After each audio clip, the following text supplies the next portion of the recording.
Dubayda qo'shnilarim orziqib kutgan kun keldi. Biz farzandlarim bilan uyimizga ham yetib keldik. Tezda dugonalarim bilan piknik qilishni rejalashtirdik. Dugonalarimni aslida 3 tadan 4 tadan farzandlari bor. Ularning yarmi maktabda. Biz restoranlarda ovqatlanishdan ko'ra toza havoda piknikni afzal ko'ramiz. Tabiat qo'yni va estetik go'zallikka boy muhit hammamizga yoqadi. Ayniqsa bolalarimiz tabiatni juda ham sevishadi. Milana asal qizim esa qishda qor yog'sa ham, bo'ron yog'sa ham baribir O'zbekistonda piknik qilaman deb yig'lab, gilamcha va yostiqchalarni ko'tarib olib, o'zi ham o'tiraveradi. Xullas, bolalar bugun maza qilishdi, tennis o'ynashdi, rasm chizishdi. Biz esa O'zbekistondan olib kelgan masalliqlarimizdan foydalanib, o'zbekcha osh palov tayyorladik va oddiygina achchuk. Shahnoza esa mevalar va doimgidek arabcha karakti tayyorlab keldilar.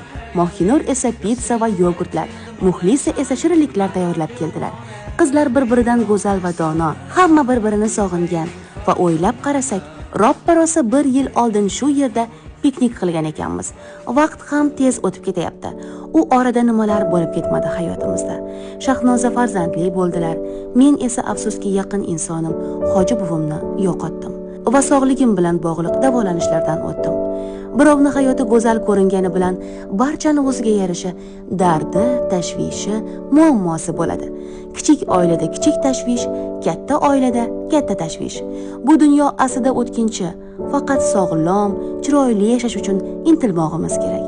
Eng asosiysi, yaqinlarimizni qadrlashimiz zarur. Inson baribir bu dunyodan o'tib ketadi va bizdan keyingi kelajak vakillari yana 100 yildan so'ng biz yashayotgan uylarda va ish joylarimizda ishlashadi, yashashadi. Balki bizni eslashmas ham. Odamlar nima deyishini o'ylab emas, o'zingiz baxtli bo'lishingiz va yaqinlaringiz baxtli bo'lishi uchun yashang. Sevimli kasb va yaqinlar davrasida baxtli yashash barchaga nasib etsin. Hammaga cheksiz baxt tilayman.